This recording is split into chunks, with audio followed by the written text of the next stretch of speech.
فرزند زہرا یہ حالات برے ہیں۔ کاشانۂ بصیرت ایک ایسا مکمل یوٹیوب چینل جس پر محروم بصارت کے لیے بالخصوص اور تمام افراد کے لیے بالعموم سینکڑوں کی تعداد میں اسلامی کتب دستیاب ہیں۔ لہذا گزارش ہے کہ آپ اپنی ذمہ داری نبھاتے ہوئے کاشانۂ بصیرت کو سبسکرائب کرنے کے ساتھ ساتھ بیل آئیکن کو پریس کیجیے تاکہ آپ علم کے حصول کے ساتھ ساتھ مذہب اہل بیت کی اشاعت میں بھی اہم کردار ادا کرتے رہیں۔ کاشانۂ بصیرت، کاشانۂ بصیرت، کاشانۂ بصیرت۔ فرزند زہرا یہ حالات برے ہیں۔ السلام علیکم ورحمۃ اللہ وبرکاتہ۔ سامعین، آپ سماعت فرما رہے ہیں آرزوئے جبرائیل، مؤلف ہیں حجت الاسلام مرزا باقر الحسینی، ترجمہ کیا ہے سید علی شیر نقوی صاحب نے۔ آج ہم آپ کے سامنے اس کی 8ویں ریکارڈنگ پیش کر رہے ہیں، صفحہ نمبر 181، اور حضرت جبرائیل علیہ السلام کی 5ویں آرزو۔ ان کی 5ویں آرزو ہے مریضوں کی عیادت کرنا۔ شروع ہو رہا ہے مریضوں کی عیادت کا ثواب۔ زیر بحث حدیث میں حضرت جبرائیل علیہ السلام کی 5ویں آرزو مریضوں کی عیادت کرنا۔ پیغمبر اکرم صلی اللہ علیہ وآلہ وسلم نے ارشاد فرمایا کہ مسلمان بھائی کا مسلمان بھائی پر حق ہے کہ جب وہ ملے تو اسے سلام کرے، اور اگر مریض ہو جائے تو اس کی عیادت کرے، اگر وہ اس دنیا سے انتقال کر جائے تو اس کی نماز جنازہ پڑھے۔ مریض کی عیادت کی اہمیت تو اس سے ظاہر ہے کہ پیغمبر خدا کا ہمسایہ ایک یہودی تھا۔ جب وہ بیمار ہوتا ہے تو پیغمبر اکرم صلی اللہ علیہ وآلہ وسلم اس کی عیادت کے لیے تشریف لے جاتے ہیں۔ عیادت کیسے کی جائے؟ پیغمبر اکرم صلی اللہ علیہ وآلہ وسلم نے ارشاد فرمایا کہ مریض کی عیادت اس وقت مکمل ہوگی جب تم میں سے جو عیادت کرنا چاہتا ہے وہ مریض کے اوپر اپنا ہاتھ رکھ کر اس سے اس کی طبیعت کے بارے میں پوچھے، اور یہ بھی پوچھے کہ اس کے دن رات کیسے گزر رہے ہیں۔ ایک اور حدیث میں امیر المومنین علیہ السلام فرماتے ہیں، عیادت کرنے والے کو اس صورت میں بہت اجر و ثواب ملے گا جب وہ مریض کے پاس بہت دیر تک نہ بیٹھے۔ ممکن ہے مریض زیادہ دیر تک گفتگو کا متحمل نہ ہو یا وہ پریشانی اور درد میں مبتلا ہو، سوائے اس کے کہ خود مریض عیادت کرنے والے سے زیادہ بیٹھنے کا تقاضا کرے اور اس کے بیٹھنے سے مریض راحت محسوس کرے۔ عیادت کرنے والے کے ساتھ فرشتے۔ امام جعفر صادق علیہ السلام فرماتے ہیں کہ جب بھی کوئی مومن کسی دوسرے مومن کی عیادت کے لیے جاتا ہے اور وہ یہ عیادت دن کے وقت کرتا ہے تو 70,000 فرشتے اس کے ساتھ ہوتے ہیں جو خدا سے اس کے لیے مغفرت طلب کرتے ہیں یہاں تک کہ رات ہو جائے۔ جب عیادت کرنے والا شخص مریض کے پاس پہنچتا ہے تو رحمت خدا اس کو اپنے گھیرے میں لے لیتی ہے۔ اگر عیادت کرنے والا شخص رات کے وقت مریض کی عیادت کے لیے جاتا ہے تو اس کو اسی طرح اجر و ثواب ملتا ہے یہاں تک کہ صبح ہو جائے۔ عیادت بندہ، عیادت خدا۔ امام جعفر صادق علیہ السلام سے روایت کی گئی ہے کہ آپ نے فرمایا، جب قیامت برپا ہوگی تو لوگوں سے کہا جائے گا کہ اپنے پروردگار کی طرف جلدی کرو۔ اللہ تعالیٰ اس وقت مومن سے حساب میں آسانی کرتے ہوئے فرمائے گا، اے میرے بندے، بتا کہ جب میں مریض ہوا تو نے عیادت کیوں نہ کی؟ مومن اس کے جواب میں کہے گا کہ پروردگار، تو میرا خدا ہے اور میں تیرا بندہ ہوں، تیرے لیے کیسے ممکن ہے کہ تجھے درد و تکلیف پہنچے اور تو مریض ہو، تو زندہ جاوید ہے۔ اللہ تعالیٰ جواب میں فرمائے گا کہ اگر کوئی شخص کسی مریض کی عیادت میری خوشنودی حاصل کرنے کے لیے کرے گا تو وہ ایسے ہی ہے جیسے اس نے میری عیادت کی ہو۔ پھر ارشاد خدا ہے کہ اے میرے بندے، تو فلاں بن فلاں کو جانتا ہے؟ تو بندہ عرض کرے گا، ہاں میرے پروردگار۔ ارشاد خدا ہوگا، تو بتا جب وہ مریض ہوا تو نے اس کی عیادت کیوں نہ کی؟ اگر تو نے اس کی عیادت کی ہوتی تو ایسے ہی تھا جیسے تو نے میری عیادت کی، اور جب تو اس کے پاس بیٹھا ہوتا تو مجھے وہاں پاتا، اور جو بھی اس وقت مجھ سے مانگتا میں پروردگار اس وقت اس مریض کی خاطر تیری دعا کو رد نہ کرتا۔ محترم مومنوں و مومنات، کیا واجب اعمال کے بعد اگر کوئی عمل ایسا ہے جس کا ثواب اس حد تک پہنچا ہو جتنا ایک مریض کی عیادت کرنے سے حاصل ہوتا ہے، یہ وہ عمل ہے جس کے لیے فرشتے صبح سے شام اور شام سے صبح تک عیادت کرنے والوں کے لیے مغفرت طلب کرتے ہیں۔ رحمت خدا عیادت کرنے والوں کے اوپر سایہ فگن ہوتی ہے، اور خدائے بزرگ و برتر کسی مومن کی عیادت کو اپنی عیادت تصور کرتا ہے۔ پس کوئی لاپرواہی کرتے ہوئے مریض کی عیادت کرنے سے گریز نہ کرے، کیونکہ قیامت کے روز اس کے بارے میں بھی سوال کیا جائے گا کہ اے میرے بندے، تو نے بغیر کسی عذر کے میرے مریض بندے کی عیادت کیوں نہ کی؟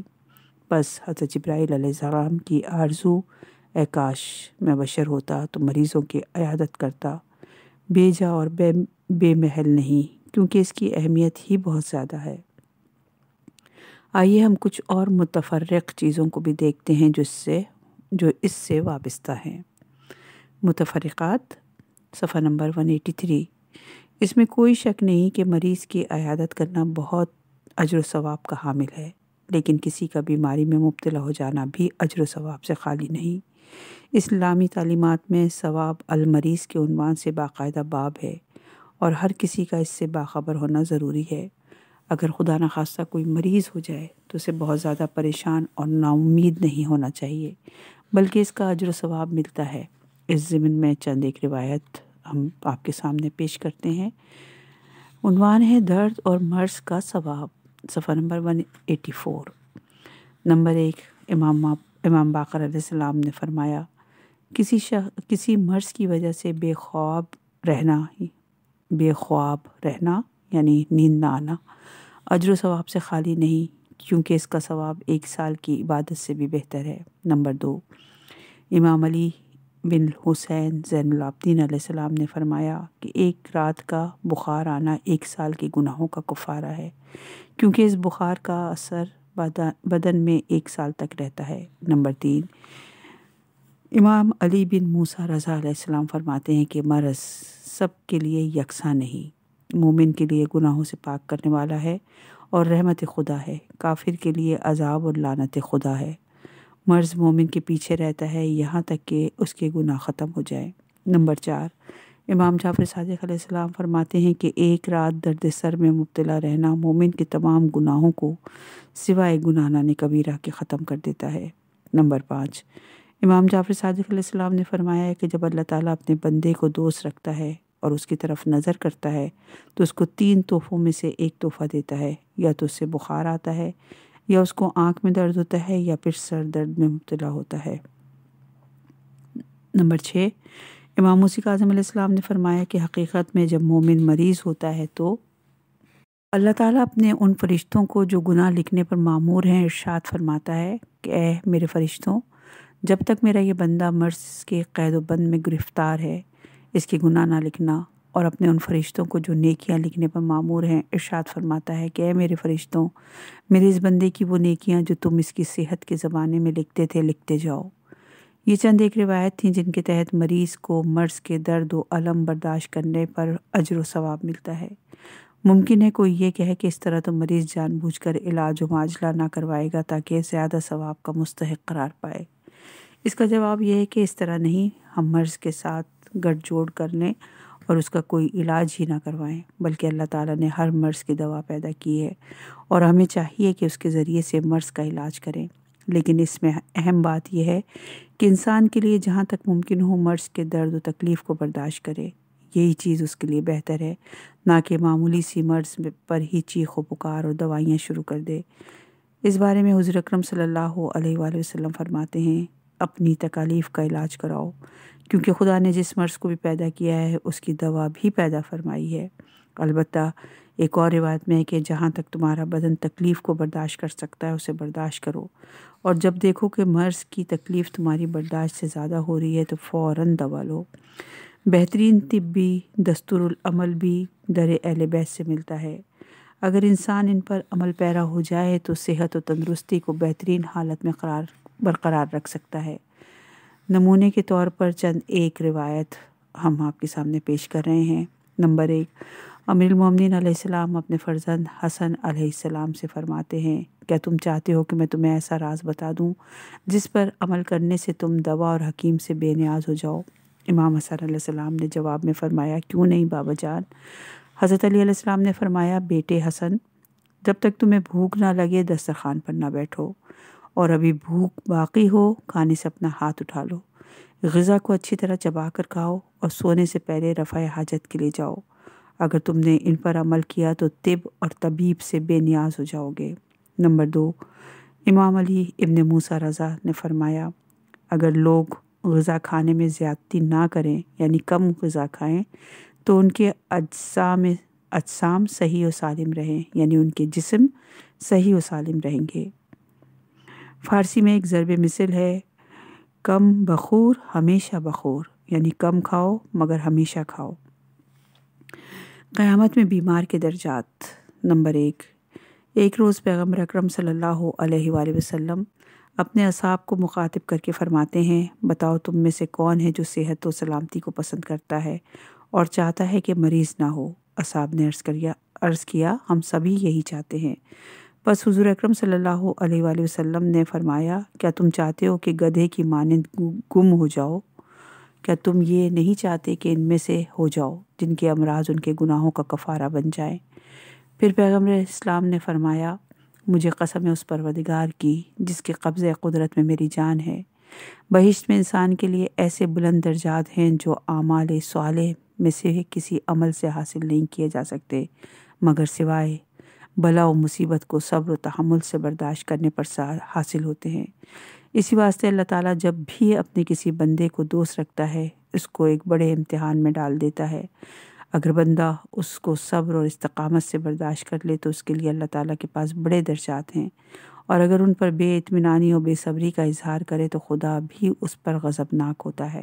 نمبر 2، اگر مومن کو پتہ چل جائے کہ مرض کی مشکلات برداشت کرنے سے کیا فائدہ حاصل ہوگا تو وہ ایک لمحے کے لیے بھی مرض سے جدائی پسند نہیں کرے گا۔ نمبر 3، آپ نے ایک اور مقام پر فرمایا، حضرت موسیٰ علیہ السلام نے اللہ تعالیٰ کے حضور عرض کیا، اے میرے پروردگار، میں ایسی بیماری کو دوست نہیں رکھتا جس کی وجہ سے کمزوری ہو جائے اور اس کمزوری کی وجہ سے تیری عبادت میں خلل آئے، اور نہ ہی میں ایسی صحت و تندرستی کو دوست رکھتا ہوں جو تیری یاد کو مجھ سے دور کر دے، بلکہ میں چاہتا ہوں کہ اس کے بین رہوں، یعنی کبھی مریض اور کبھی تندرست۔ جب مریض ہو جاؤں تو تیری یاد آئے، اور جب تندرست ہو جاؤں تو تیرا شکر ادا کروں۔ نمبر 4، روایت کی گئی ہے کہ ابو دردہ بیمار ہو گئے، کچھ لوگ ان کی عبادت کے لیے آئے، عیادت کرنے والوں نے پوچھا، اے ابو دردہ، تمہیں کس سے شکایت ہے؟ ابو دردہ نے جواب دیا، اپنے گناہوں سے۔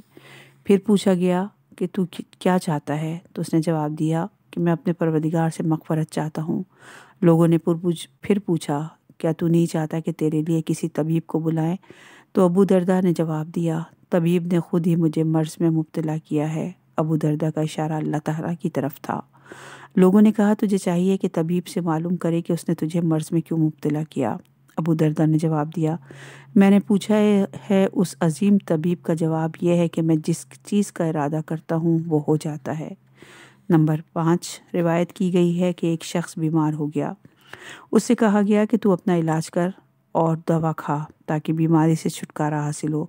وہ کہنے لگا، قوم عاد یعنی حضرت یہود کی قوم، قوم سمود یعنی حضرت صالح کی قوم، اور اصحاب رس حضرت شعیب کی اصحاب، اور وہ لوگ جو ان زمانوں میں گزرے ہیں ان کے وقتوں میں بڑے بڑے حکماں یعنی حکیم اور مؤثر ادویات موجود تھیں، لیکن نہ تو طبیبوں اور حکیموں کے نسخوں پر اثر رہا اور نہ ہی دواؤں میں، لہٰذا حکیم و مریض سب ختم ہو گئے۔ اگر قرار ہوا کہ صرف دوائیں ہی مرض روکتی ہیں تو پھر نہ تو حکیموں کو مرنا چاہیے تھا اور نہ بادشاہوں کو۔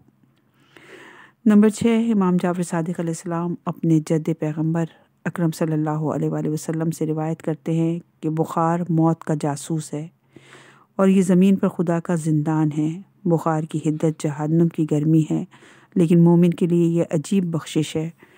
بخار مومن کے ہر عضو بدن کو بلا سے نجات دلاتا ہے۔ مومن کے لیے یہ ہرگز بہتر نہیں کہ وہ کبھی بخار میں مبتلا نہ ہو، کیونکہ مومن جب ایک مرتبہ بخار میں مبتلا ہو جاتا ہے تو اس کے تمام گناہ درخت کے پتوں کی طرح گر جاتے ہیں۔ اگر کوئی مریض بستر بستر بیماری پر کر رہتا ہے تو وہ پروردگار کی تسبیح کے مترادف ہے۔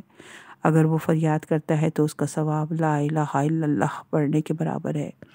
اگر وہ بیماری کی شدت کی وجہ سے پہلو بدلتا ہے تو وہ ایسے ہی ہے گویا کوئی مجاہد راہ خدا میں تلوار چلا رہا ہو۔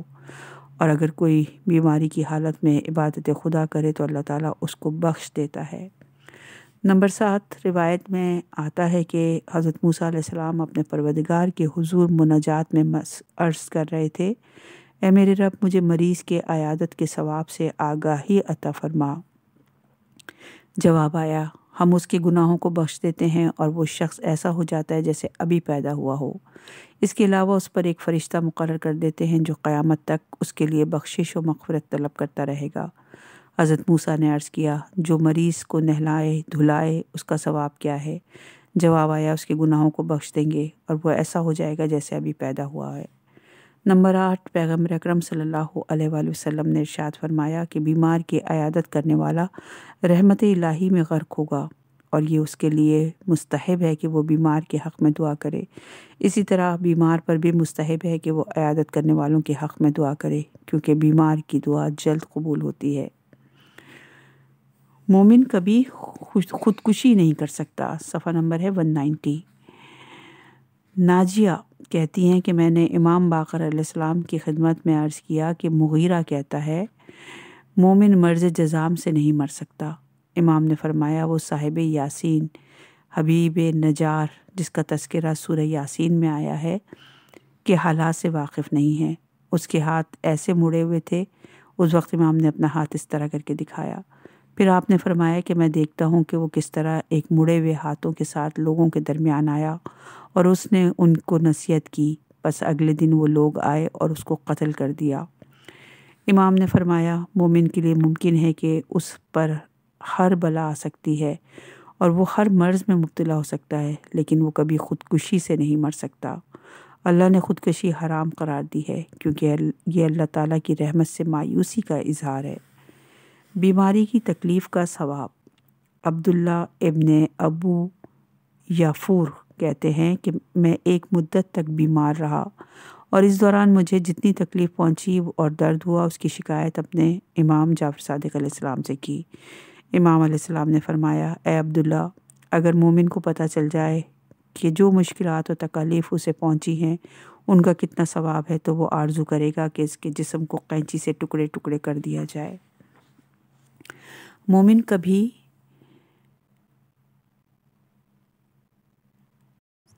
صفحہ نمبر ہے 191 اور اس کا عنوان ہے مومن کبھی کور دل نہیں مرتا، یعنی حق کو نہ پہچاننا۔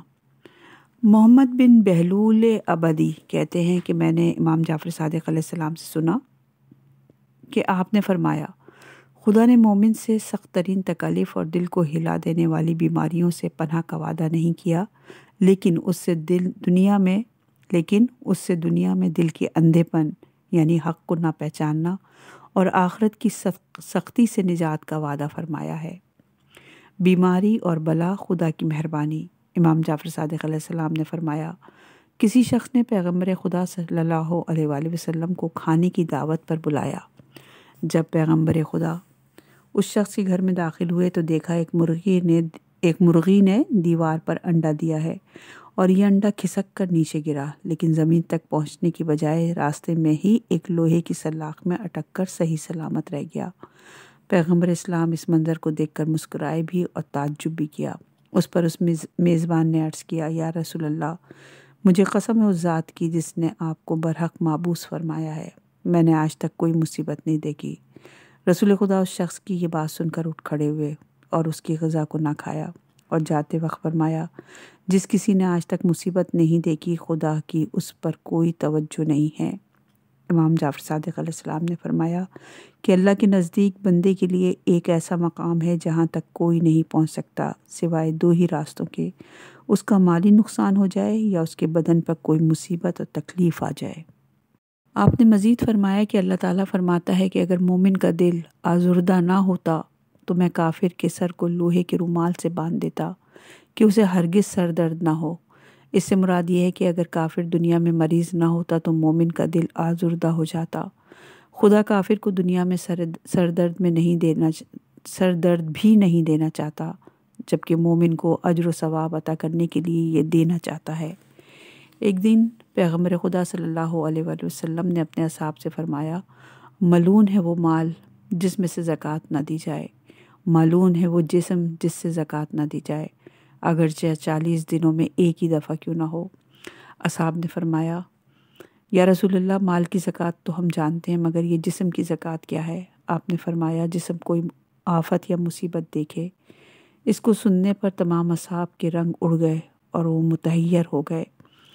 رسول خدا نے جب یہ حالت دیکھی تو فرمایا، کیا آپ میرے مقصد کو سمجھے ہیں؟ اصحاب نے جواب دیا، نہیں یا رسول اللہ، نہیں یا رسول اللہ۔ اس پر رسول خدا نے فرمایا، ممکن ہے انسان کے جسم پر خراش آ جائے یا اس کا پاؤں کسی پتھر سے ٹکرا جائے اور وہ لرز جائے، کبھی بیمار ہو جائے یا کانٹا اس کے بدن میں چبھ جائے، یا اسی طرح کی کوئی اور چھوٹی موٹی تکلیف، حتیٰ کہ آنکھ کا پھڑکنا بھی اس میں شامل ہے۔ گو اس زمن میں بہت سی روایت ملتی ہیں، لیکن ہم انہی پر اکتفا کرتے ہیں اور اللہ تعالیٰ سے دین و دنیا کی عافیت چاہتے ہیں۔ جہاں پر حضرت جبرائیل علیہ السلام کی 5ویں آرزو بھی اختتام پذیر ہوئی۔ صفحہ نمبر ہے 195، اور یہاں سے حضرت جبرائیل علیہ السلام کی 6ٹھی آرزو کی ابتدا ہو رہی ہے، اور حضرت جبرائیل علیہ السلام کی 6ٹھی آرزو یہ تھی کہ اے کاش میں بشر ہوتا اور تشییع جنازہ میں شرکت کر سکتا۔ تشییع جنازہ کا ثواب۔ حضرت جبرائیل علیہ السلام کی حدیث مذکور میں 6ٹھی آرزو یہ تھی کہ اے کاش میں بشر ہوتا اور تشییع جنازہ میں شرکت کر سکتا۔ تشییع جنازہ سے مراد مردے کو غسل دینا، کفن دینا، نماز پڑھانا اور اسلامی طریقے سے با احترام دفن کرنا ہے۔ اس باب کی ذیل میں گو بہت سی روایات ملتی ہیں، لیکن ہم ان میں سے صرف چند ایک کا یہاں ذکر فرمائیں گے۔ نمبر 1، امام باقر علیہ السلام فرماتے ہیں کہ حضرت موسیٰ علیہ السلام نے مقام مناجات پر خداوند کریم سے عرض کیا، پروردگار، جو شخص تشییع جنازہ کرے اس کا کتنا اجر و ثواب ہے؟ ارشاد خداوندی ہوا، اے موسیٰ، جو کوئی تشییع جنازہ کرتا ہے اس کے لیے فرشتوں کو مامور کر دیتا ہوں، جب یہ شخص اپنی قبر سے اٹھے تو یہ قبر سے لے کر میدان محشر تک اس کی ہمراہی کریں گے۔ نمبر 2، پیغمبر اکرم صلی اللہ علیہ وآلہ وسلم نے فرمایا، جب بھی کوئی شخص کسی جنازے کی تشییع کرتا ہے تو اس کے ہر قدم کے بدلے پروردگار عالم اسے 1 کروڑ نیکیوں کا ثواب عطا کرتا ہے، اور اسی طرح ہر قدم کے بدلے 1 کروڑ گناہ اس کے نامہ اعمال سے محو کر دیے جاتے ہیں۔ اس کا درجہ کروڑ گنا بلند ہو جاتا ہے، اور اگر نماز جنازہ میں شرکت کرتا ہے تو خود اس کی نماز جنازہ میں 1 کروڑ فرشتے شرکت کریں گے اور اس کے لیے مغفرت طلب کریں گے۔ اگر وہ شخص دفن میت تک ساتھ رہے تو وہی فرشتے قیامت تک اس کے لیے مغفرت طلب کرتے رہیں گے۔ امام محمد باقر علیہ السلام اور تشییع جنازہ، اور صفحہ نمبر ہے 196۔ محدث قمی کتاب منتہی الاعمال میں زرارہ سے نقل کرتے ہیں کہ ایک روز امام محمد باقر علیہ السلام ایک قرشی کے جنازے، یا قریشی کہہ لیں یا قرشی ہے، ویسے قرشی کے تشییع جنازے کے لیے تشریف لے گئے۔ میں بھی وہاں موجود تھا، اور علامہ عطا جو اس وقت تک مکہ کے مفتی تھے وہاں دوسرے لوگوں کے ساتھ موجود تھے۔ اسی اثنا میں وہاں ایک عورت کے بین کرنے اور رونے کی آواز بلند ہوئی۔ علامہ عطا نے اس عورت سے کہا، خاموش ہو جاؤ وگرنہ ہم واپس چلے جائیں گے۔ اس عورت نے رونا بند نہ کیا اور علامہ عطا واپس چلے گئے۔ میں نے امام باقر علیہ السلام سے عرض کیا، عطا واپس چلے گئے؟ آپ نے پوچھا کہ کیوں واپس چلے گئے؟ میں نے عرض کیا، یہ عورت جو گریہ وزاری و بین کر رہی ہے، اس کو عطا نے کہا تھا کہ رونا بند کر دو ورنہ میں واپس چلا جاؤں گا۔ اس عورت نے رونا بند نہیں کیا، لہٰذا وہ واپس چلے گئے۔ امام باقر علیہ السلام نے فرمایا کہ آؤ ہم تشییع جنازہ کریں۔ اگر ہم باطل یعنی رونے کی وجہ سے واپس جائیں گے تو ہم نے حق ادا نہ کیا۔ زرارہ کہتے ہیں کہ جب نماز میت سے فارغ ہوئے تو وارث میت نے آ کر امام علیہ السلام کی خدمت میں عرض کیا کہ اللہ تعالیٰ آپ پر رحمت نازل فرمائے اور عظیم اجر عطا فرمائے، کیونکہ آپ زیادہ پیدل نہیں چل سکتے، لہٰذا آپ یہیں سے واپس چلے جائیں۔ امام باقر علیہ السلام نے وارث میت کی طرف سے یہ تجویز قبول نہ کی۔ اس وقت زرارہ نے امام کی خدمت میں عرض کیا، یہ شخص خود آپ کو واپس لوٹنے کی اجازت دے رہا ہے، اور میں بھی یہ چاہ رہا تھا کہ آپ یہیں سے واپس لوٹ جائیں، اور میں آپ سے یہ درخواست کرنے والا تھا۔ امام باقر علیہ السلام نے جواب میں فرمایا کہ اپنے مقصد کو پورا کرو، کیونکہ ہم اس شخص کی اجازت سے نہیں آئے، اب اس کی اجازت سے واپس پلٹیں، بلکہ ہم تو یہ عمل اس اجر کی خاطر انجام دے رہے ہیں جس کو ہم چاہتے ہیں، کیونکہ انسان کو اتنا ہی اجر و ثواب ملے گا جتنا وہ تشییع جنازہ کرے گا۔ امام علی ابن موسیٰ رضا اور تشییع جنازہ۔ ابن شہر عاشوب موسیٰ بن سیار سے روایت کرتے ہیں کہ اس نے کہا، ایک روز امام موسیٰ رضا علیہ السلام اور میں شہر طوس کی دیواروں کے نزدیک پہنچے تو میں نے وہاں رونے اور واویلا کرنے کی آوازیں سنی۔ جب ہم ان آوازوں تک پہنچے تو ہم نے وہاں ایک جنازہ دیکھا۔ امام رضا علیہ السلام نے رکاب سے پاؤں نکال دیے اور گھوڑے سے اتر کر پیدل چلنے لگے۔ اس جنازے کے قریب پہنچے اور آپ اس جنازے کے ساتھ ایسے چپکے جیسے نوزائیدہ بچہ اپنی ماں سے چپکتا ہے۔ اس کے بعد امام میری طرف متوجہ ہوئے اور مجھے مخاطب کر کے فرمایا، اے موسیٰ، جو کوئی ہمارے کسی ماننے والے کی تشییع جنازہ کرتا ہے وہ گناہوں سے ایسے پاک ہو جاتا ہے جیسے ابھی ماں کے بطن سے پیدا ہوا ہو۔ جیسے ہی اس جنازے کو قبر کے پاس زمین پر رکھا گیا تو میں نے دیکھا کہ امام رضا علیہ السلام اس میت کی طرف متوجہ ہوئے، لوگوں کو راستے سے پیچھے ہٹایا اور خود جنازے کے قریب پہنچ گئے، اپنے دست مبارک کو میت کے سینے پر رکھا اور اس سے کہا، اے فلاں بن فلاں، تجھے بہشت کی خوشخبری مبارک ہو، اس کے بعد تجھے کوئی ڈر و خوف نہ ہوگا۔ میں نے امام رضا علیہ السلام کی خدمت میں عرض کیا کہ آپ اس میت کو جانتے ہیں، حالانکہ اس سے پہلے آپ اس سرزمین پر کبھی نہیں آئے۔ آپ نے فرمایا، اے موسیٰ، کیا تم نہیں جانتے کہ ہمارے شیعوں کے اعمال ہر صبح و شام ہمارے سامنے پیش کیے جاتے ہیں، ان کی تقصیریں اور گناہ ہماری نظروں کے سامنے ہوتے ہیں، ہم خدا سے ان کے لیے مغفرت طلب کرتے ہیں، اللہ ان کو معاف فرما دے، اور جب ان کے اچھے اعمال ہماری نظروں کے سامنے سے گزرتے ہیں تو اللہ سے ان کے لیے اجر عظیم کے طلبگار ہوتے ہیں۔ ان دو واقعات اور دوسری روایات سے جو بیان کی گئی ہیں بخوبی علم ہوتا ہے کہ تشییع جنازہ کی کتنی اہمیت ہے، جس کے لیے حضرت جبرائیل علیہ السلام نے بھی بشر ہونے کی آرزو کی تھی۔ ہم اس سلسلے میں یہیں تک اکتفا کرتے ہیں اور اب متفرقات کی طرف متوجہ ہوتے ہیں۔ صفحہ نمبر ہے 198، متفرقات۔ پچھلے ابواب میں بھی وہ مسائل جو زیر بحث موضوع رہے براہ راست تو تعلق اس سے نہیں رکھتے، لیکن کسی نہ کسی صورت میں اس سے نسبت ضرور رکھتے ہیں۔ ہم ان کو ان تمام متفرقات کو آپ کے سامنے پیش کرتے ہیں اور یہیں سے اپنی بحث کو سمیٹیں گے۔ یہاں پر ہم وصیت، توبہ، عالم برزخ و قیامت پر طائرانہ نظر کرتے ہوئے گزریں گے تاکہ پڑھنے والوں کو زیادہ سے زیادہ فائدہ پہنچ سکے۔ گناہوں سے توبہ۔ معاویہ بن وہب کہتے ہیں کہ میں نے امام جعفر صادق علیہ السلام سے سنا کہ آپ نے فرمایا، جس وقت مومن بندہ توبہ کرتا ہے، اگر وہ توبہ النصوح ہو تو اللہ تعالیٰ اس کو دوست رکھتا ہے اور اس کو گناہوں کو دنیا و آخرت میں ڈھانپ دیتا ہے۔ میں نے عرض کیا، اللہ تعالیٰ کس طرح ان گناہوں کو ڈھانپ دیتا ہے؟ فرمایا کہ 2 فرشتے جنہوں نے یہ گناہ دیکھے ہوتے ہیں ان کے حافظے سے محو کر دیتا ہے، انسانی اعضاء اور جوارح کو حکم دیتا ہے کہ وہ میرے اس بندے کو جس گناہوں کے شاہد ہیں ان کو چھپا دیں، اور زمین کو جہاں پر وہ گناہ کیے گئے تھے ان کو حکم دیتا ہے کہ ان گناہوں کو نادیدہ سمجھے، جیسے گناہ سرزد ہی نہ ہوئے ہوں۔ پس توبہ کرنے والا خدا سے اس حال میں ملاقات کرے گا کہ اس کا کوئی گناہ باقی نہ بچا ہوگا۔ توبۃ النصوح کیا ہے؟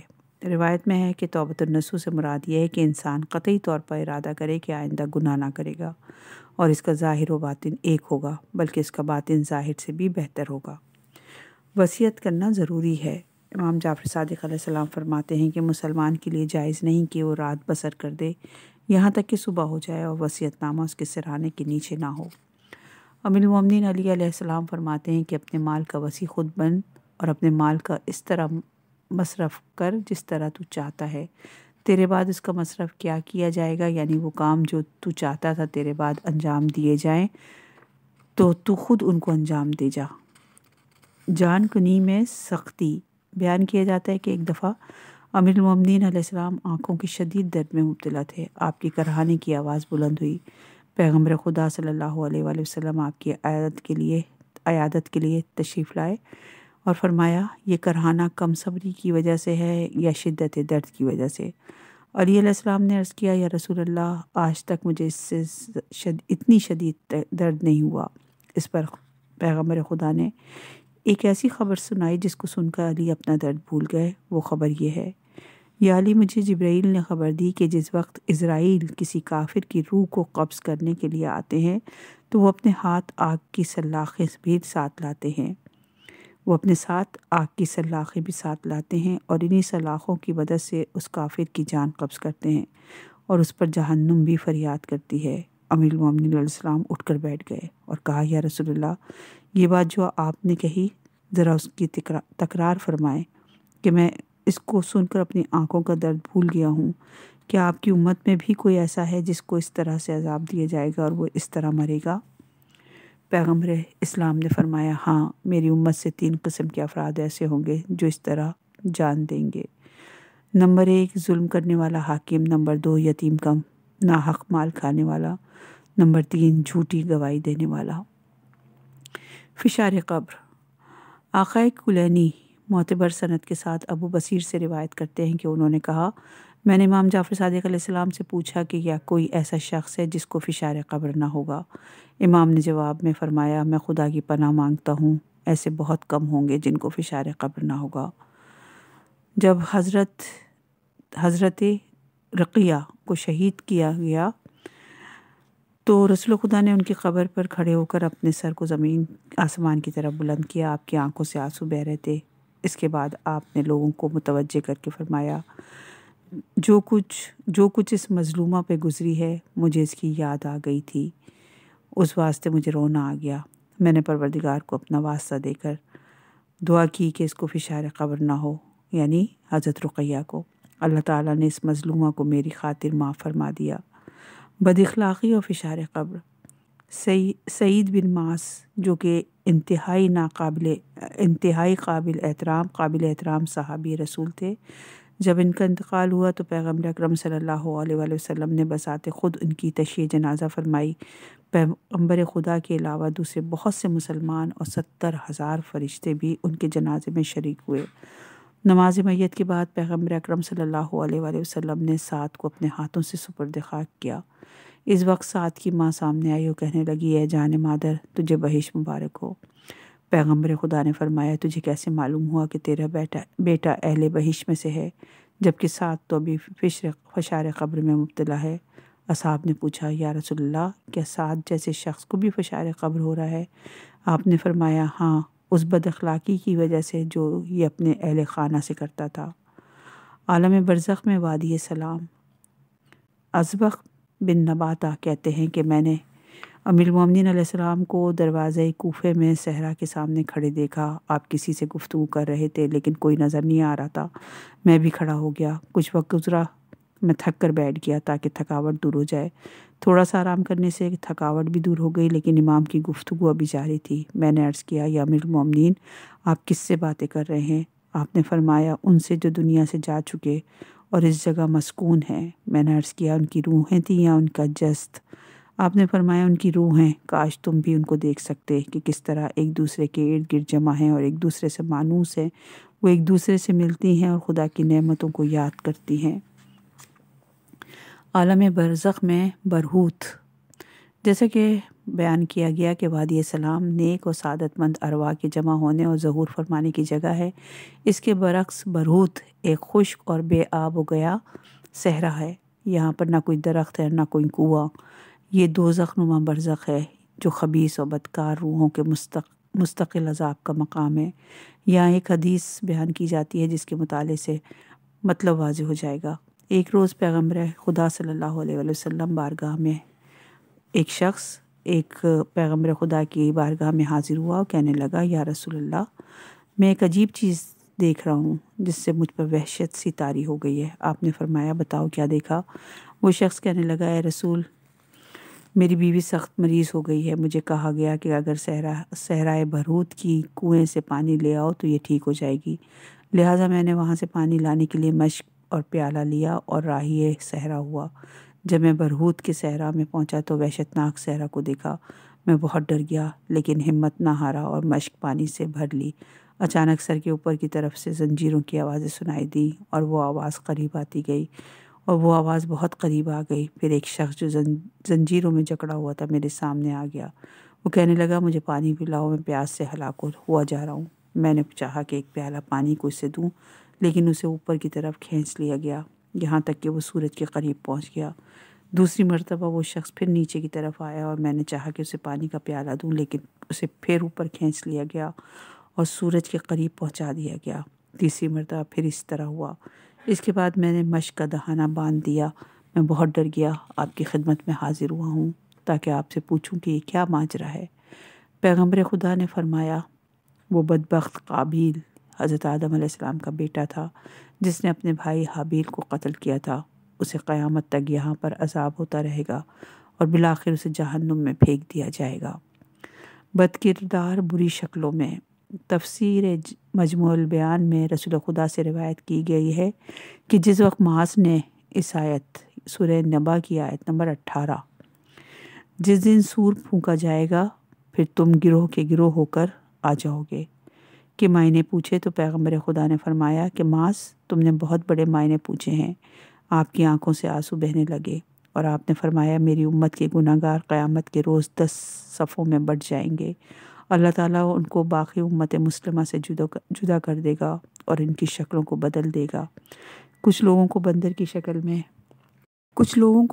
شکل میں اور کچھ کو سور کی شکل میں تبدیل کر دیا جائے گا۔ کچھ کے ہاتھ پاؤں کاٹ کر اور کچھ کو اندھا کر کے محشر میں پیش کیا جائے گا۔ کچھ افراد کو گونگا بہرا بنا کر میدان محشر میں لایا جائے گا۔ کچھ افراد اس حالت میں آئیں گے کہ وہ اپنی زبانوں کو چبا رہے ہوں گے اور ان کے منہ سے گندگی نکل رہی ہوگی۔ اس گندگی کی بدبو سے اہل محشر تکلیف اٹھائیں گے۔ کچھ افراد پریشان اور سر جھکائے ہوئے ہوں گے اور کچھ اس صورت میں آئیں گے کہ ان کے اوپر شعلہ آتش ہوگا۔ کچھ سے بدبو آ رہی ہوگی جو مردار سے بھی زیادہ ہوگی۔ پیغمبر اکرم صلی اللہ علیہ وآلہ وسلم سے پوچھا گیا کہ وہ لوگ کون ہوں گے؟ پیغمبر خدا نے جواب دیا، جو بندر کی شکل میں میدان محشر میں آئیں گے وہ چغل خور ہوں گے، یعنی ادھر کی بات ادھر، ادھر کی بات ادھر کہہ کے لوگوں میں نفرت و فتنہ پیدا کریں گے۔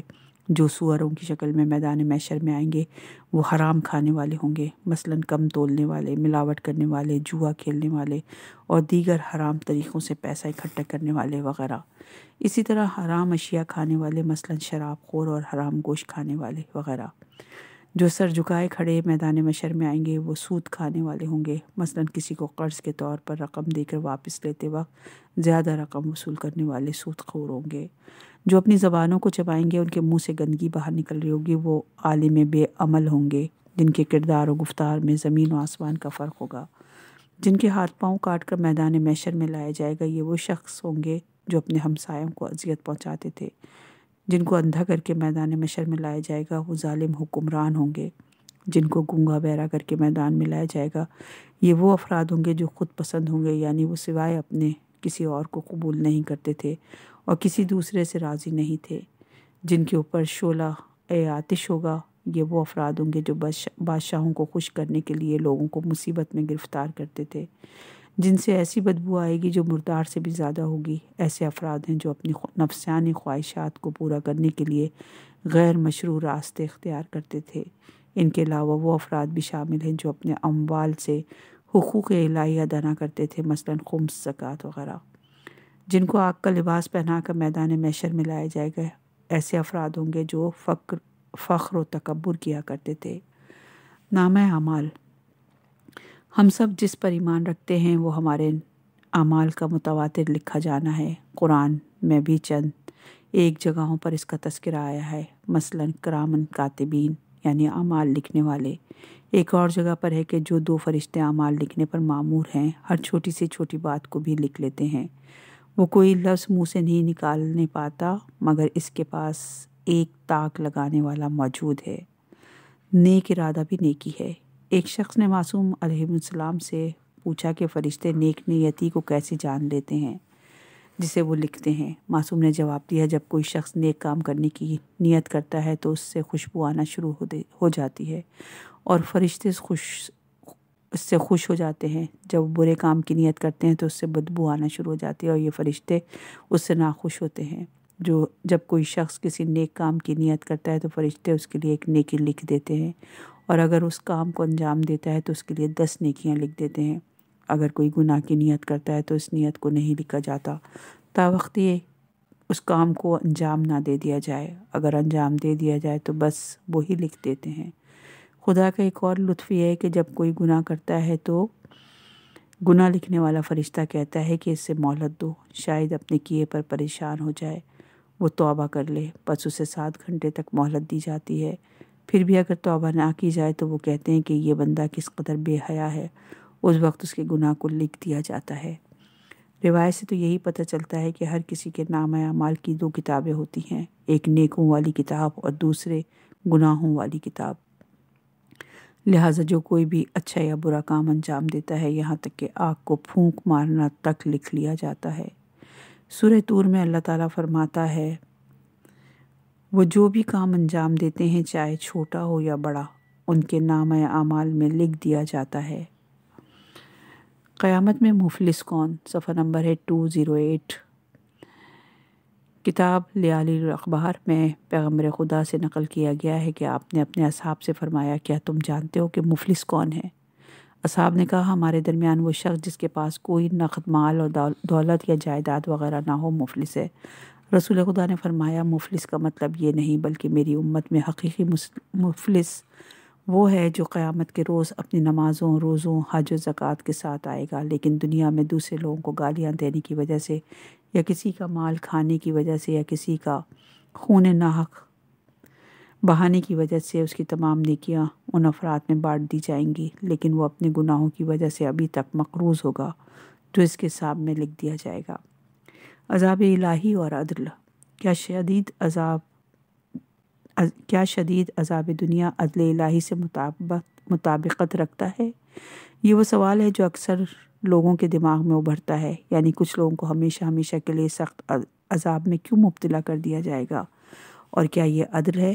اس کا جواب یہ ہے کہ ہاں، یہ عین عدل ہے، کیونکہ بے ایمانی، خدا سے روگردانی، شیطان اور امرائے بد کی پیروی اور صحبت، یتامہ کا مال کھانا یا کوئی حرام مال کھانا انسان کے پیٹ میں آگ بھرنے کے مترادف ہے، اور جہنم کی آگ خود انسان میں موجود ہے۔ قرآن کے سوروں کے مطابق انسان جہنم کا ایندھن ہے جن کو جلایا جائے گا۔ عمر انسانی قلیل مگر عذاب خدا دائم۔ صفحہ نمبر ہے 209۔ انسانی ذہن میں ایک اور سوال پیدا ہوتا ہے کہ کافر کی عمر تو 50-60 سال ہی ہوتی ہے، لیکن یہ کیسے ہمیشہ ہمیشہ کے لیے جہنم میں پھینک دیا جائے گا؟ ابو ہاشم نے امام جعفر صادق علیہ السلام سے اسی بارے میں پوچھا کہ مولا، انسان اس تھوڑی سی زندگی کے بدلے جنت میں یا دوزخ میں ہمیشہ ہمیشہ کیوں رہے گا؟ امام علیہ السلام نے جواب دیا، دوزخی جو ہمیشہ ہمیشہ دوزخ میں رہیں گے، اس کی وجہ یہ ہے کہ اس دنیا میں ان کی نیت یہ تھی کہ اگر وہ یہاں ہمیشہ ہمیشہ رہتے تو تمام وقت معصیت خدا کرتے۔ جنتیوں کی جنت میں ہمیشہ ہمیشہ رہنے کی وجہ یہ ہے کہ اس دنیا میں ان کی نیت یہ تھی کہ اگر اس دنیا میں ہمیشہ ہمیشہ رہتے تو تمام وقت اطاعت خدا کرتے۔ بس ان نیتوں کی وجہ سے اللہ تعالیٰ لوگوں کو ہمیشہ ہمیشہ یا تو دوزخ میں رکھے گا یا جنت میں رہے گا۔ یہاں حضرت جبرائیل علیہ السلام کی 6 آرزو کا بھی اختتام ہوتا ہے۔